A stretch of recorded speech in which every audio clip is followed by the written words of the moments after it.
In this video, I'm going to show you why The Matrix was never really about escaping. It was about remembering. And once you see it, the film stops being science fiction and starts feeling like your own reflection. My name is Shane, and if you're new here, I make these videos for men who've begun to question the stories they've been handed. Men who sense there's more to life than the loop of work, worry, and proving yourself. If that resonates, hit subscribe and let's step outside the script together. For years, I thought The Matrix was just a clever sci-fi flick.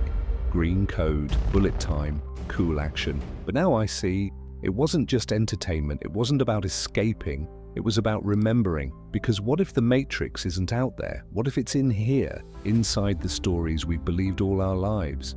Most people think of the movie as man versus machine, but the real battle, it's deeper than that. It's mind versus truth.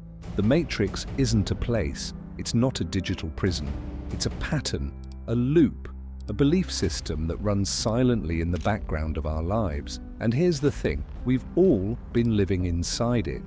So what exactly is the Matrix? On the surface, looks like everyday life, your job, your routines, your to-do lists. But underneath, it's the network of beliefs that tell you what's possible, what's not, who you are, and who you'll never be. Think about it. Have you ever been told you're not good enough, or people like you can't achieve that? Or maybe that's just the way life is. They sound harmless at first, but repeat them enough times and they stop being opinions. They become rules. Unwritten rules that quietly fence in your world long before you ever realize you're trapped. That's the Matrix. Not wires, not machines, but the invisible limits we didn't even choose. So how do we get stuck in this loop? Most of the time, it's because we accept the script without question. We follow the path that's already laid out. Go to school, get a job, stay safe, don't rock the boat. And sure, it feels comfortable, predictable, secure. But there's a hidden cost. When you stop asking questions, you stop growing. When you stop challenging the story becomes your cage. And little by little, curiosity is replaced by comfort. And freedom is traded for familiarity. And that's the real trap. Not the machines, not the code, but the belief that there's nothing more. So what does it mean to remember? It's not about nostalgia. It's not about going back. Remembering is about waking up to who you've always been, before the stories, before the labels, before the limits. It's peeling back the layers of should and can't until you reconnect with that inner voice that's been there the whole time. The voice that whispers, "This is who I am, this is what's true."